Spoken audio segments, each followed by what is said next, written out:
Welcome to the Age of Fission radio show with your host, Lonnie Clark. Our dedication to living life joyfully allows us to confront the reality of unmitigated deception and political denial of the harm caused by nuclear and chemical contamination.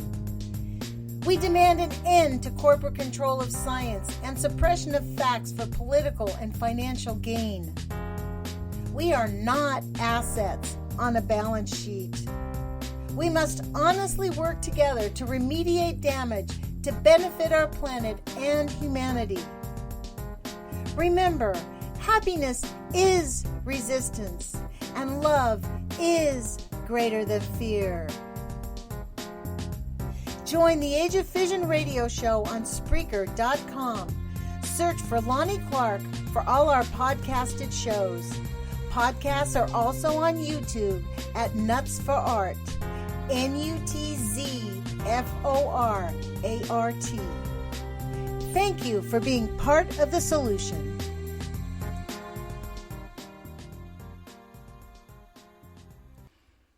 Good afternoon. This is Lonnie Clark with the Age of Fission radio show, and I want to thank you for joining us.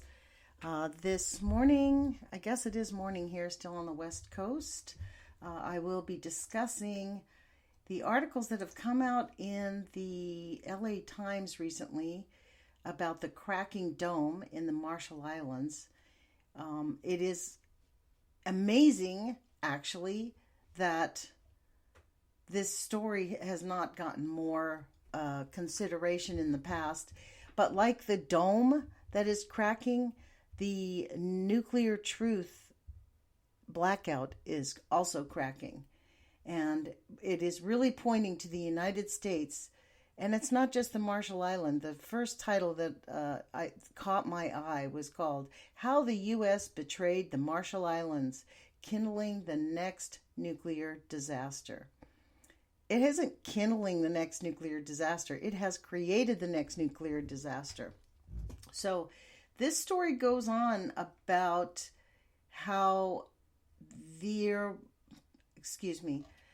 what they're talking about is written by Suzanne Rust, and basically she describes what happened with the Marshall Islands. And let me give you a little bit brief. I'll read a few paragraphs. The first, it starts with 5,000 miles west of Los Angeles and 500 miles north of the equator, in a far-flung spit of white coral sand in the Central Pacific, a massive, aging, weathering concrete dome bobs up and down with the tide.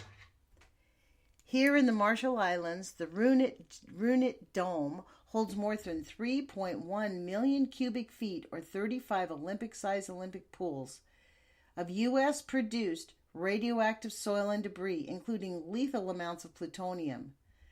Nowhere else has the United States saddled another country with so much of its nuclear waste, a product of its Cold War atomic testing. Between 1946 and 58, the United States detonated 67 bombs on, in, and above the Marshall Islands, vaporizing whole islands, carving craters into its shallow lagoons, and exiling hundreds of people from their homes. U.S. authorities later cleaned up contaminated soil at Eniwetok Atoll, where the United States not only detonated the bulk of its weapons tests, but, as the Times has learned, has conducted a dozen biological weapons tests and dumped 130 tons of soil from irradiated Nevada testing site. Then it deposited the atoll's most lethal debris and the soil into the dome. Now the concrete coffin, which locals call the tomb, is at risk of collapsing from rising seas and other effects of climate change. Tides are creeping up its sides, advancing every year as ancient glaciers melt and the Earth's waters rise. So I would really recommend everybody go to the LA Times and find this. It's a very long article, and I am going to cherry pick through it to give you some of the big, stunning statements that they're talking about here. But what's really stunning is that the American government never told the Marshallese people that they had done this.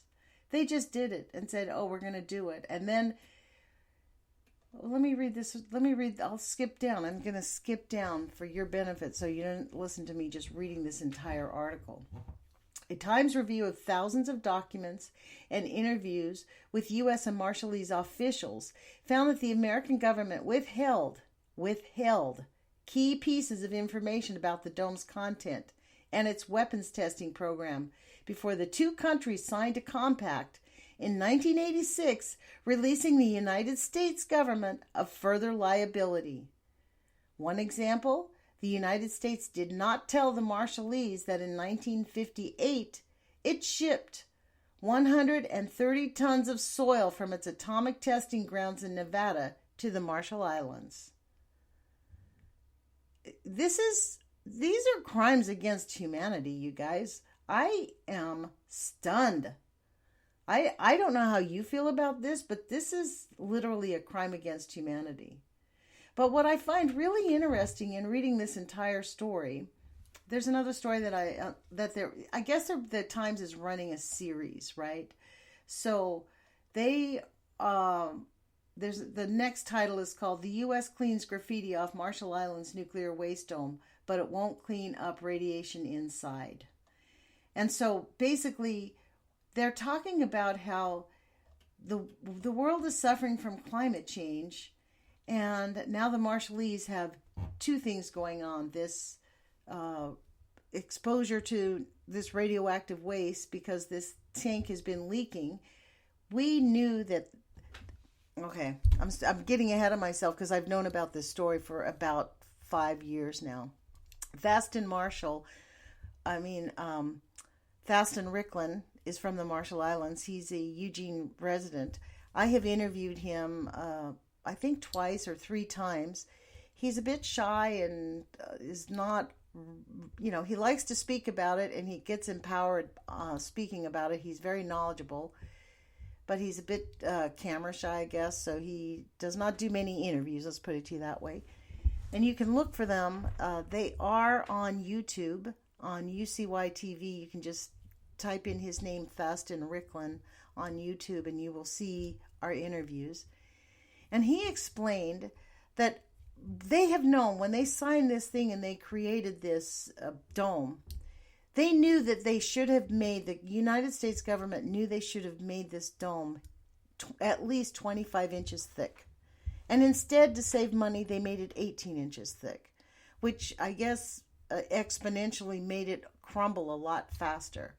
So now, after having bombed the Marshall Islands for 10 years straight, after having moved 130 tons of soil on the atomic testing, and after really going on the cheap to build this dome to bury the nuclear waste on islands that they bombed the daylights out of, they withheld information from the Marshallese government, and now they are saying they've done enough.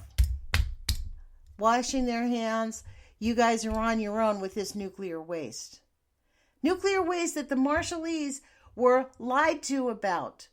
They were experimented on as human guinea pigs, and still are being experimented on as human guinea pigs.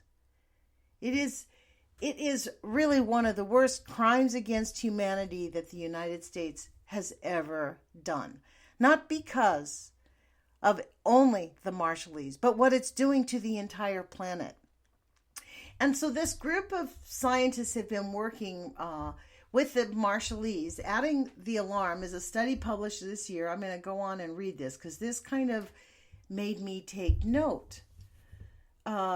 This year, by a team of Columbia University scientists showing levels of radiation in some spots in the Inuwatak and other parts of the Marshall Islands that rival those found near Chernobyl and Fukushima. Such discoveries could give Marshallese leaders fresh ammunition to challenge the 1986 pact, which is up for renegotiation in 2023, and also to press the United States to honor property and health claims ordered by an international tribunal, which they have not done. by the way. The tribunal established by the two countries in 1988 concluded that the United States should have paid $2.3 billion in claims, but Congress and the U.S. courts have refused. Documents show that the U.S. paid just $4 million. $4 million with an M instead of $2.3 billion with a B. You know, they're talking about how climate change is affecting this with the rising waters. But one of the things that I'm always dumbfounded about whenever anybody writes about climate change or whatever you want to call it, I call it climate collapse.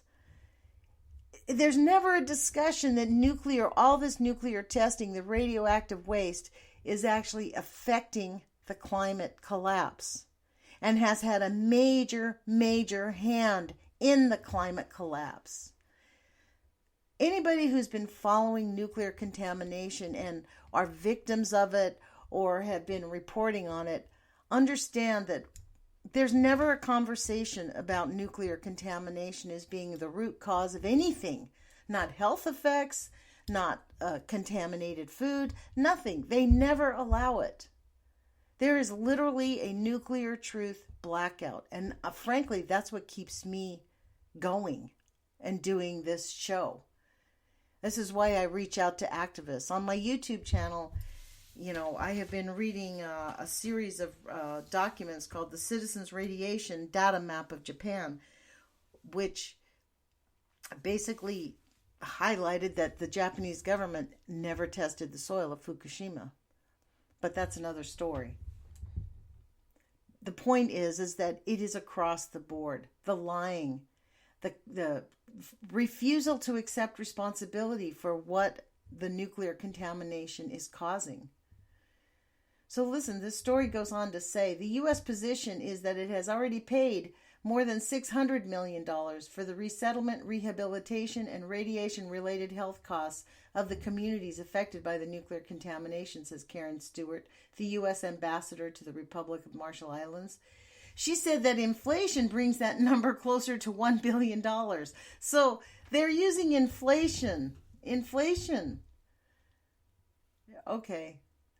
The United States recognizes the effects of its testing and has accepted and acted on its responsibility. That is a lie to the people of the Republic of the Marshall Islands.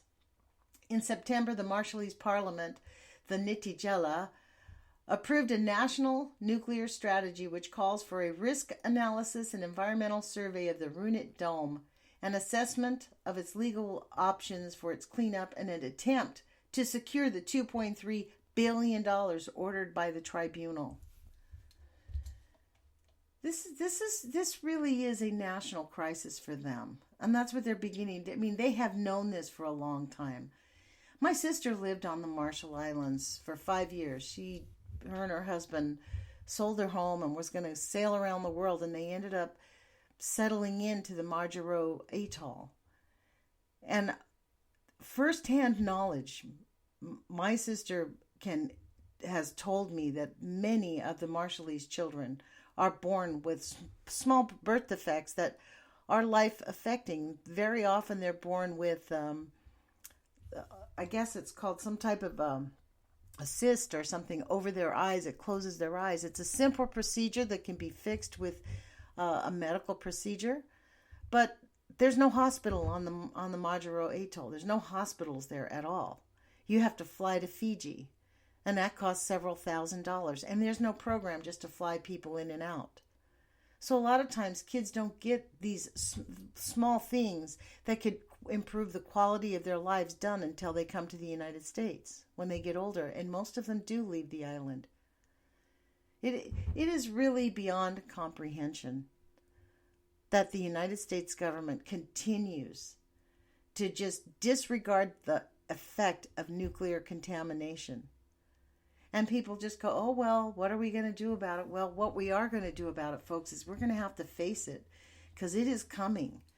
And I really believe that nuclear contamination has been an instrumental cause of climate collapse.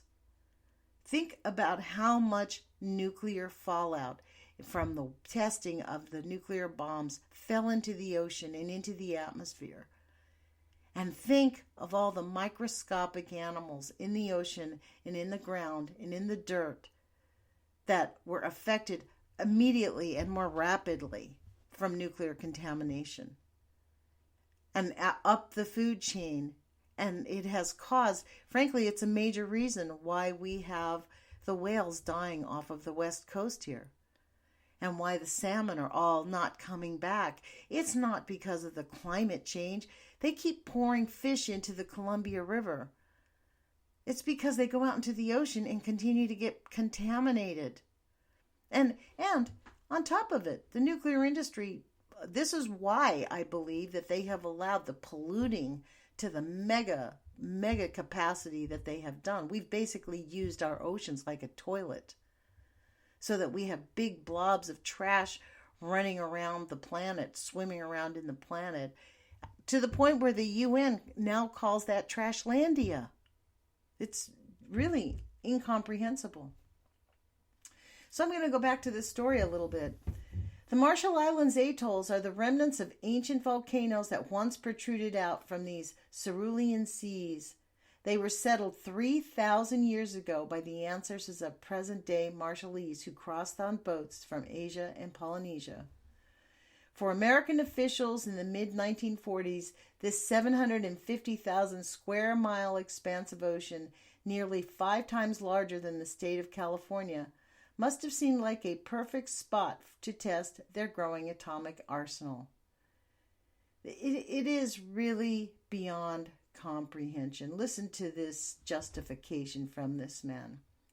The Marshall Islands were selected as ground zero for nuclear testing precisely because colonial narratives portrayed the islands as small, remote, and unimportant. And just like its people, I guess, that's exactly how they felt about their people, said Autumn Bordner, a former researcher at Columbia University's K=1 project, which has focused on the legacy of nuclear testing in the Marshall Islands, and now a research fellow in ocean law and policy at UC Berkeley's Center for Law, Energy, and Environment. Nerji Joseph, 72, was a witness to the largest thermonuclear bomb tested by the United States, the Castle Bravo detonation. She was 7 years old at the time, living with her family in Rongelap Atoll, 100 miles east of Bikini Atoll, a large tropical lagoon commandeered for nuclear testing. On March 1, 1954, Joseph recalls waking up and seeing 2 suns rising over Rongelap. First, there was the usual sun, topping the horizon in the east, bringing the light and warmth to the tropical lagoon near her home. Then there was another sun rising from the western sky. It lit up the horizon, shining orange at first, then turning pink, then disappearing as if it had never been there at all. Joseph and the 63 others on Rongelap had no idea what had just happened. Hours later, the fallout from Castle Bravo rained down like snow on their homes, contaminating their skin, water, and food. According to Joseph and government documents, U.S. authorities came to evacuate the Rongelese 2 days later. You want to know something about that? They actually had a ship off the island, and they decided not to evacuate the Marshallese to see what would happen to the people. They literally made a choice to use the Marshallese like lab rats. So they left them there. There was actually a ship there off the coast before the bomb happened, and they turned in the opposite direction and went away and allowed these people to get there. By that time, some islanders began to suffer from acute radiation poisoning. Their hair fell out, their skin was burning, and they were vomiting. And the children and the women were the worst affected. Everybody had mutated babies. Nobody had decent, formed human beings during that period for these women. The Castle Bravo tests and the others in the Marshall Islands helped the U.S. establish the credibility how can you even write these words? This is why I get all excited about this. Because even in this is outrageous. Established the credibility of its nuclear arsenal as it raced against its Cold War adversary, the Soviet Union, to develop new atomic weapons. But the testing came at a horrible price. Of course it did. The Marshallese ended up becoming human guinea pigs for U.S. radiation research. They did that intentionally. That was an intentional decision to use them as guinea pigs. And we know that it takes 4 to 7 generations for the worst of it to come up, which we are now seeing. Sterility, birth defects. It's outrageous. Diabetes is rampant on Marajo. I know that. My sister told me everybody there has diabetes. What did John Goffman and Arthur Tamplin prove in their studies in the 50s and in the 60s? They know exactly what they were doing. They found out they just bombed first and studied later. And in fact, you know what the U.S. government did? This is even more disgusting. They refused to use, they only took the men to follow in their studies as lab rats. They refused to study the children. They refused to study the women. Because they knew then, they saw the signs that the women and the children were more grotesquely affected than the men. I do not know who runs this government, but they are incomprehensibly cruel. Incomprehensibly cruel.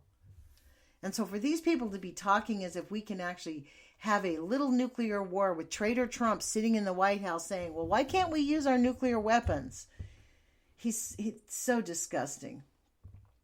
U.S. government documents from the time show that officials weighed the potential hazards of radiation exposure against the current low morale of the natives. The current low morale of the natives and the risk of onset of indolence. The risk of onset of indolence. How dare they? Ultimately, they decided to go forward with the resettlement so researchers could study the effects of lingering radiation on human beings. How disgusting these people are.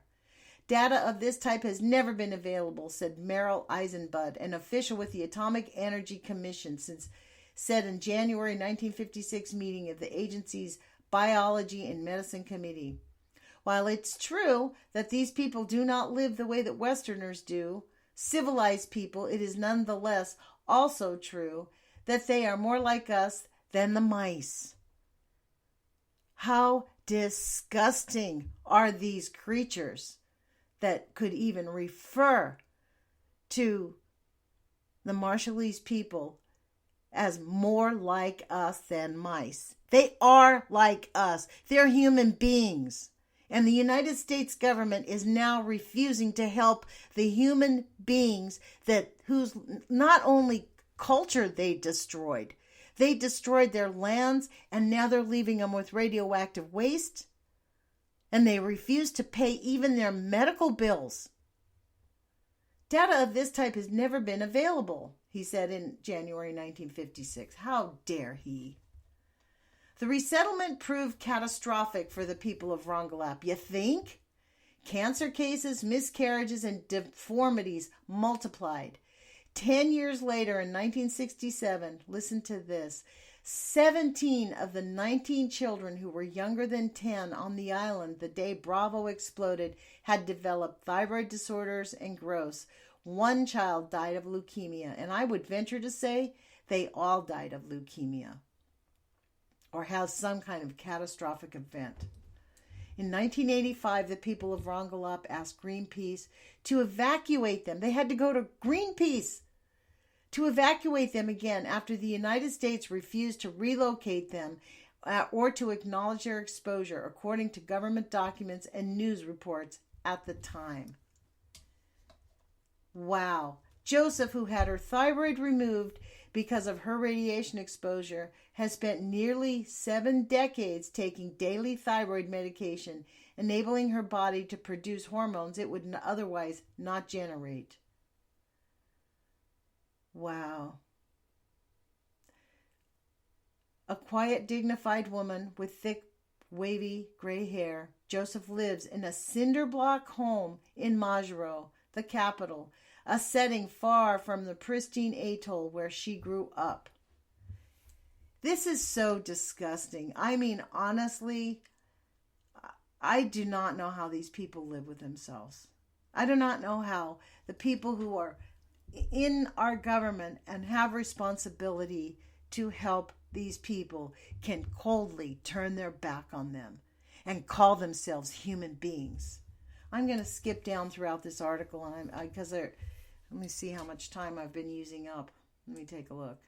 It's been 25 minutes. So you're listening to Lonnie Clark with the Age of Fission radio show, and I want to thank you for joining my podcast. You can follow me on YouTube, which is my channel is called Nuts for Art, NUTZFORART. And that was the title of my YouTube channel before I found out about Fukushima, where I followed artists, basically, because I love art. And after Fukushima, that changed my life. And I began to uncover a lot of facts like this. Like, as an American, I actually really believed in our country. And I really believed that our government was handling nuclear contamination responsibly and lovingly and was protecting us.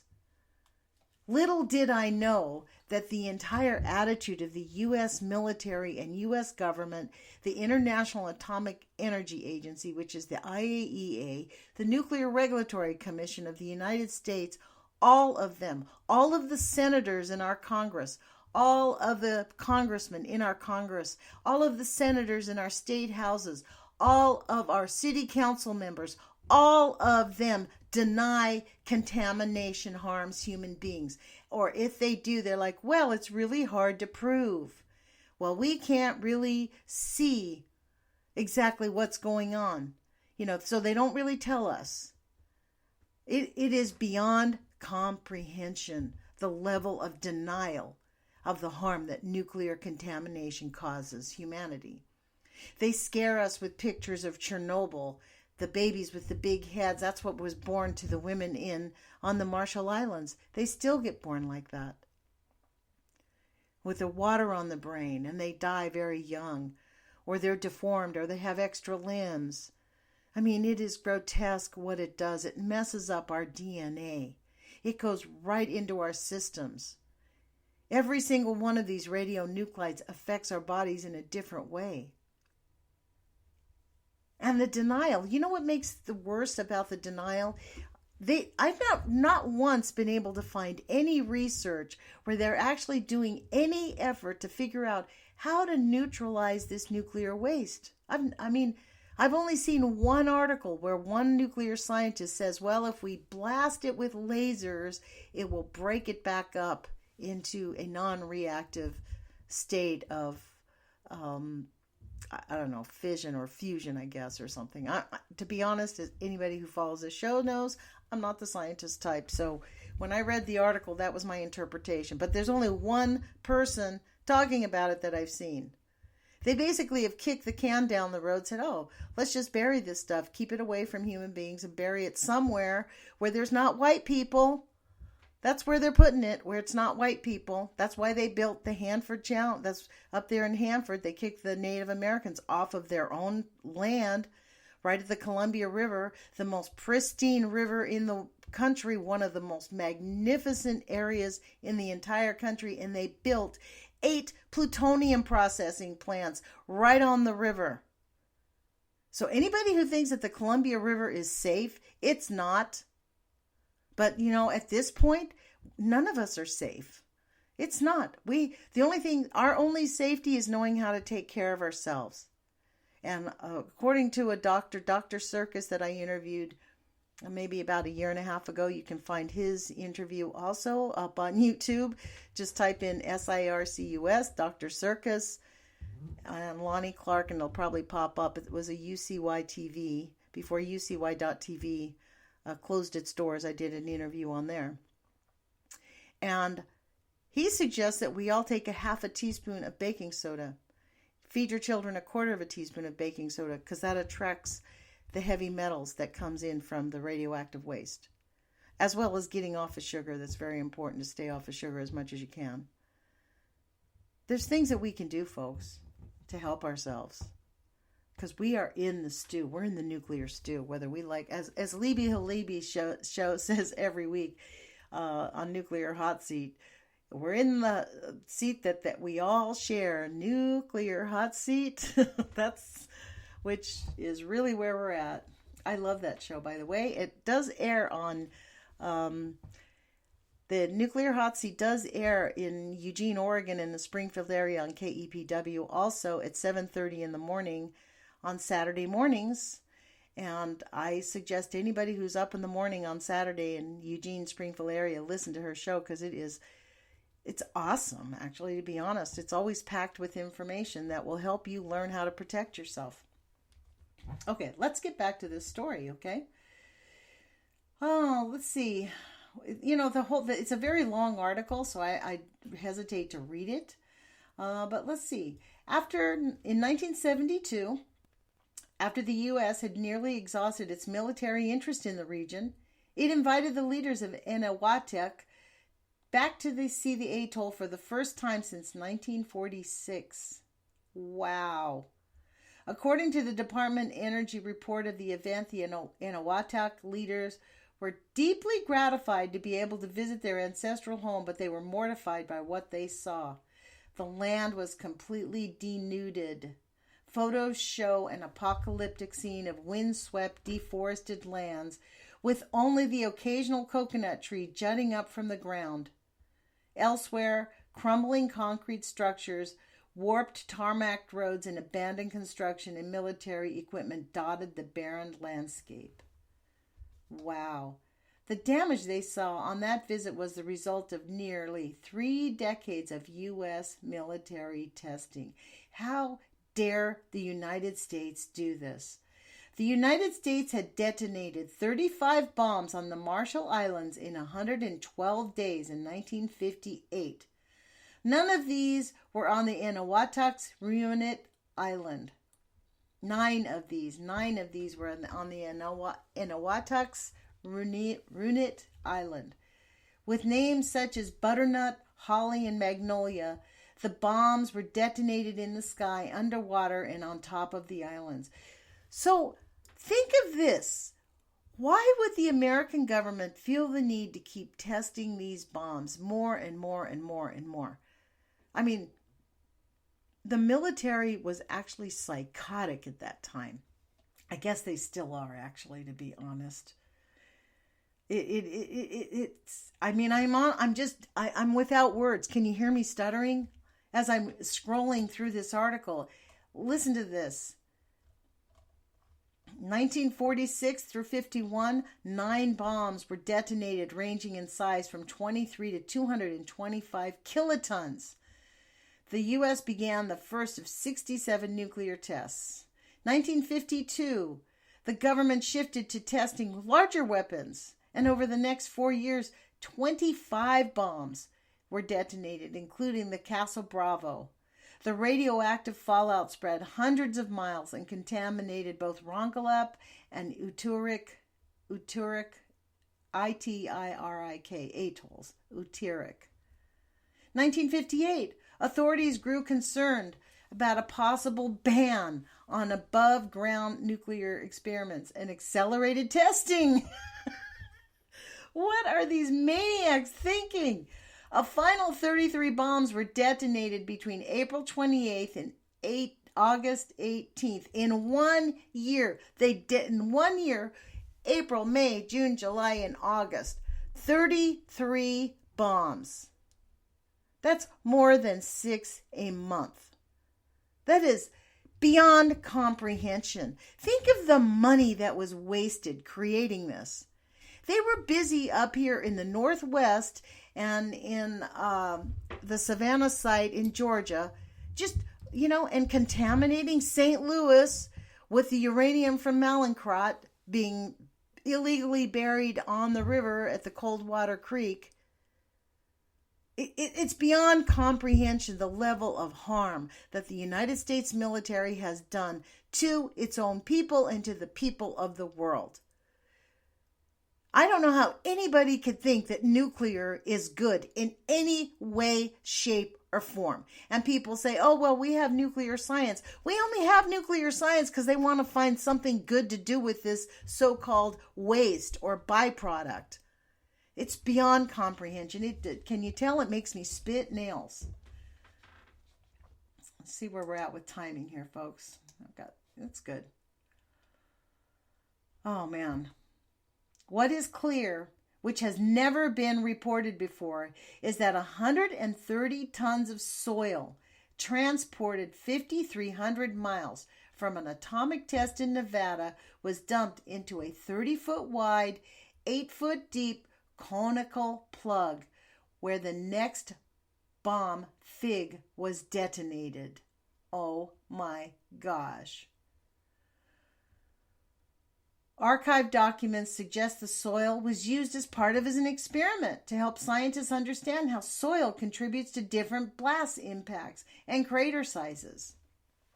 Terry Hamilton, a researcher at the Lawrence Livermore National Laboratory and today the Department of Energy's point person on the Marshall Islands nuclear site, said the soil was clean and taken from Area 10 at the Nevada test site. That area of the Nevada test site had been the site of 2 nuclear blasts in 1951 and 1955, according to government documents. So they still keep lying. I mean, this guy, Terry Hamilton, he has just checked out. He's just checked out. I mean, maybe that is, that's just what they're supposed to do. Just lie all the time. It is appalling that the Marshallese people, and in particular, the people of the Eniwetok, are just learning about this fact, said Senator Adding, the Marshallese Minister of Justice, Immigration, and Labor. Yes, it is appalling, sir. Completely appalling. A decade later, in 1968, teams from the Department of Defense, you mean the Department of War, set up a new experiment. This time, they tested biological weapons, as if nuclear wasn't bad enough. Bombs filled with bacteria designed to fell enemy troops. How dare they? According to a 2002 military fact sheet, and Ed Regis, the author of Biology of Doom, the U.S. government scientists came to Eniwetok with their boats and monkeys, spaceships, and jet fighter planes, and then sprayed clouds of biologically enhanced Staphylococcus enterotoxin B, an incapacitating biological agent known to cause toxic shock and food poisoning, and considered one of the most potent bacterial superantigens. Wow. And the United States still considers itself a leader in the world of democracy and freedom. This is outrageous. The bacteria was spread all over the island as if incomprehensible. Hold on, you guys. I have to cough. There you go. What a journey we are on. We have been set up on a journey that we actually have to face, folks. I'm skipping through this. I really recommend that you go to the LA Times and look for this. The title of this, How the United States Betrayed the Marshall Islands. There's another story I'm hoping that I can get to. It's part of this series that they're talking about. But part of why you want to go here is they made really great efforts to show you really dynamic graphics.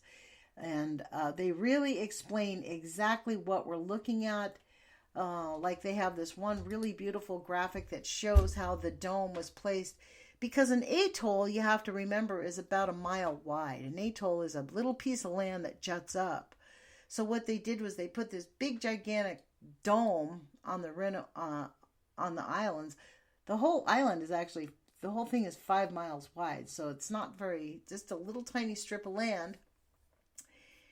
And it's what they did was build like little concrete pieces and built a dome. They extended radioactive antechambers. That's what those are. They have So they show you how they built a seawall, and now the seawall has been overtaken by the ocean. And the concrete, because it was only 18 inches thick, started to crack a long time ago. So you have porous soil underneath. And this is the other offense that they did. They cemented the radioactive material, but then they also put in uncemented radioactive crater debris. So they bombed the daylights out of it, and they didn't put cement into it. What they did was they poured the radioactive debris into it and poured cement on top of it, but they didn't cement the crater that they originally bombed. It's beyond comprehension, the level of disregard for life on this planet, not just human life, that the United States military, it's just power at all costs. Everybody gets to die so that a few rich people can live up in a spaceship on the planet while they look for another place to go.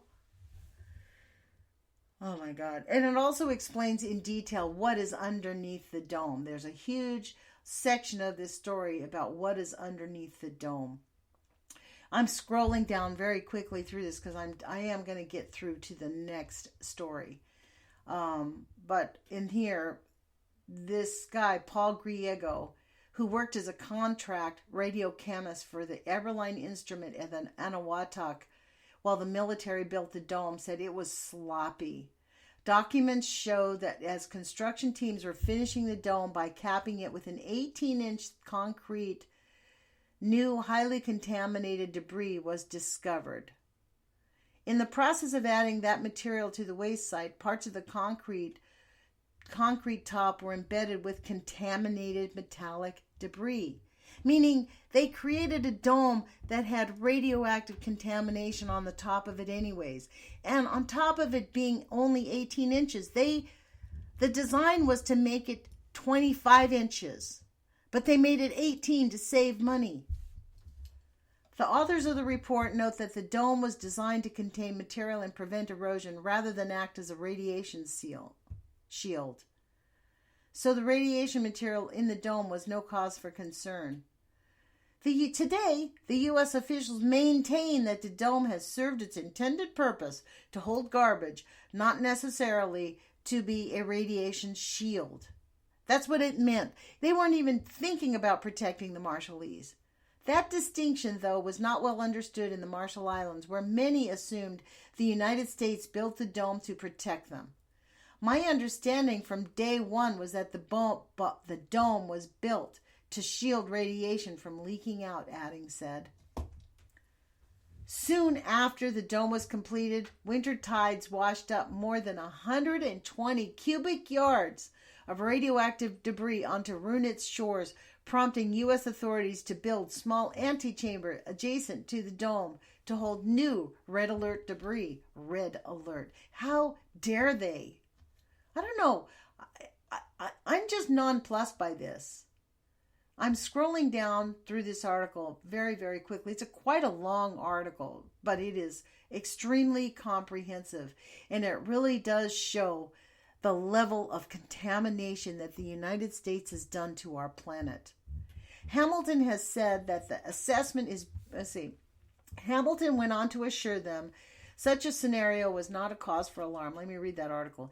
At a May meeting in Majuro, Hamilton told an audience of the Marshallese dignitaries, politicians, and U.S. officials that the tomb was bobbing with the tides, sucking in and flushing out radioactive water into the lagoon.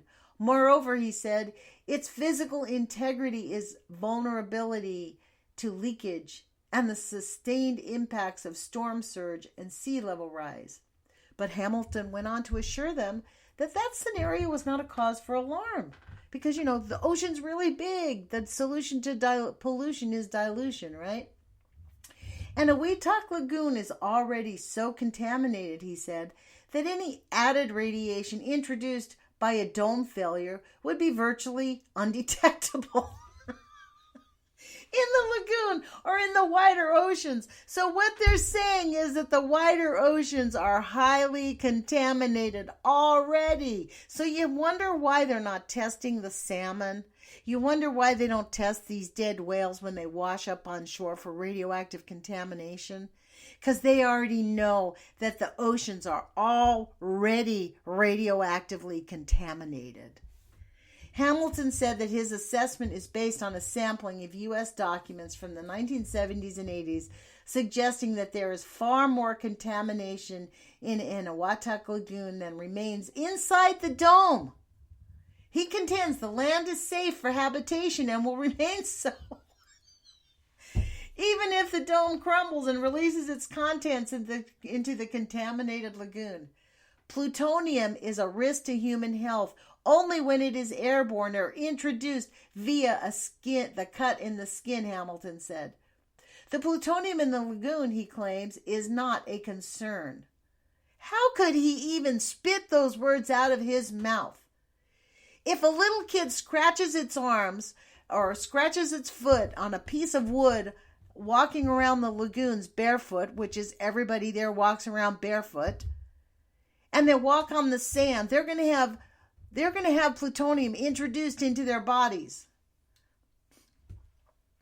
Under existing living conditions, there is no radiological basis why I or anyone else should be concerned about living in Eniwetok, he said in an email, reflecting a position that other experts find perplexing. Of course they do. That's crazy, said Holly Barker, a University of Washington anthropologist who serves on the Marshall Islands Nuclear Commission. The whole point of the tomb, she said, was to clean up contamination left behind by U.S. testing programs. Does that mean they didn't really clean it up? Yes, it does, ma'am. I'll answer that question for you right there. You're not crazy. We're not crazy for talking about this. Wow. Oh, man. Too many. Hamilton's most recent position is just another case of the United States moving the goalposts in the Marshall Islands. It promised a thorough cleanup only to backtrack in the face of new revelations or costs. Griego, a radiochemist and a nuclear state commander of the National Association of Atomic Veterans, notes that when Hamilton wrote a report for the Department of Energy in 2013 stating that catastrophic failure of the dome would be inconsequential, the report included a mission statement that cast doubt on its scientific integrity. Wow. According to the document, the report's purpose was to address the concerns of the Eniwetok community and to help build public confidence in the maintenance and safe sustainability and resettlement program on the Eniwetok Atoll. That is beyond comprehension.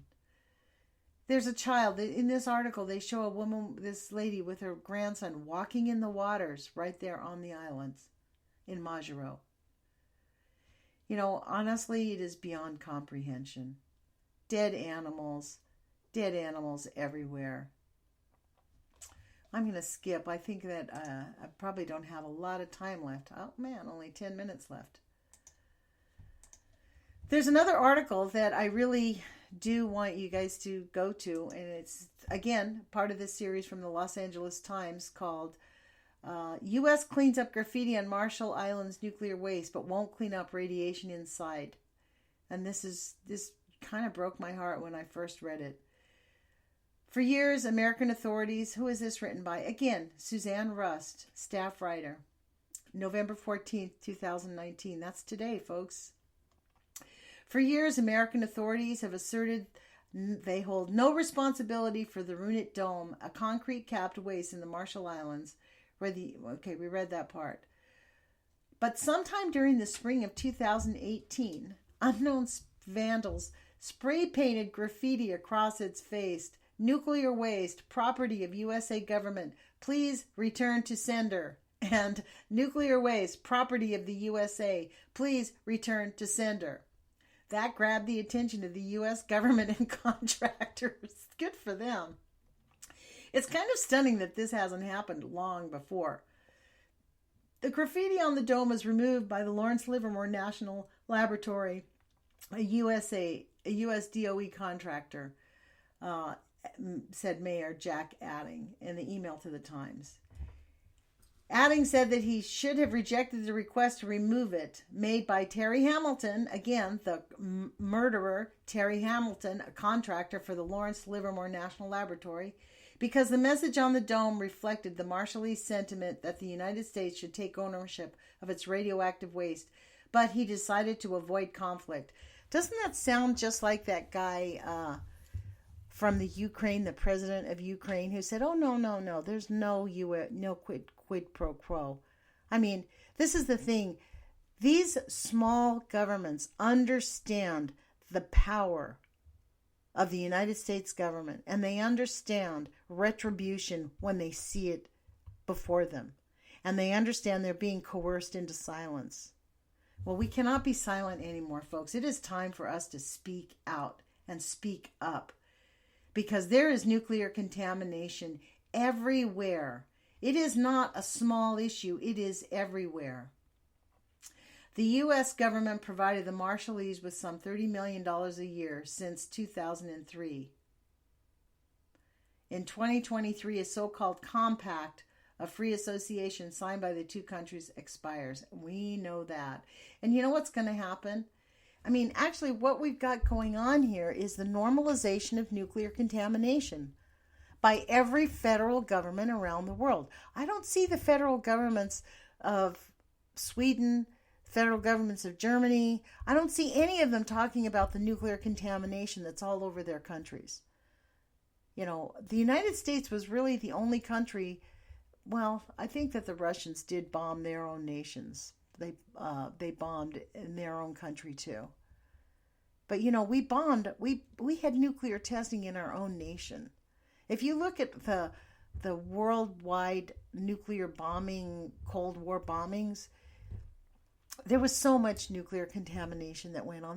They did over 2,000 bombs in a 15-year period. It's incomprehensible what they've done to our planet. But there's no discussion about how nuclear waste and nuclear bombs have contributed to the collapse of our environment. They say, oh, well, yeah, we have climate change because of fossil fuels. Don't you love that? It's only because of fossil fuels. I personally really believe that the nuclear contamination was a major contributor. And mostly because I've never really been able to find, there's been very, very, very little research done on that. So I see I'm at the end of the hour here, folks, and I really want to thank everybody who listens to my YouTube channel and listens to my radio show, this show, The Age of Fission radio show. My show is going to be posted onto YouTube at Nuts for Art. It plays in Eugene, Oregon, and Springfield on Thursday evenings at 11 p.m. It's the Springfield, Eugene, and surrounding areas. I think it's a low power. It's the name of the station is KEPW. You can follow it online at www.kepw.org. It's a community radio program really dedicated to bringing you news programs, local music, and locally produced programs that really give voice to where no one else will play our shows. They have 3 shows, what I call nuke truthers. I hate to call myself an anti-anything, but nuke truthers. Libby Halevi's show, Nuclear Hot Sheet. My show is called The Age of Fission. Louisa Hamachek, a local activist, produces The Last Nuke. Louisa and I had intended to do it together, but we didn't really work together very well. So Louisa just decided, we decided together that it was best if she just did her own show. So her show plays, I think it's on Monday evenings at 7:30. It was at 4:30. I think they moved it to 7:30. It's a half an hour show. And that is dedicated to closing the Columbia Generating Station and the last nuclear power plant in the Northwest. That's why it's called The Last Nuke. And so I recommend that all of you, unfortunately, because KEPW is grassroots and really small, it's only 3 years old, I don't believe that they've built up the venue so that you can follow the podcasts. I haven't quite figured out how to make that work on their website. They do have a few shows that have been able to get that together, but it is a growing station, and they actually do need your help if you want to contribute to a local little tiny station that's out on the internet, www.kepw.org. It also has an FM radio station, 97.3 FM LP, and LP means low power, and that's because they are small, and it really, really, really does require that the community contribute $5, $10, $50, whatever you can give. And, so I encourage everybody to support KEPW, to be honest. It is a fabulous radio station, and I encourage you to go online and listen to its shows at various hours, because the music that they play, the programs that they play are unique. And so that's my plug for KEPW. But I think we should. We'll give them a hand. Yay, KEPW! Unlike any other radio station, they give people an opportunity to produce podcasts with a very unique perspective, like mine, because I am not obviously a trained radio professional, but I am very passionate about getting out the information about nuclear contamination, how it's affecting our lives, and also how we can protect ourselves, because there are things we can do. We don't have to just let the truck keep running over us. We can actually protect ourselves. I do encourage you to start taking that half teaspoon of baking soda every day that Dr. Circus suggested. Cut down on your sugar intake.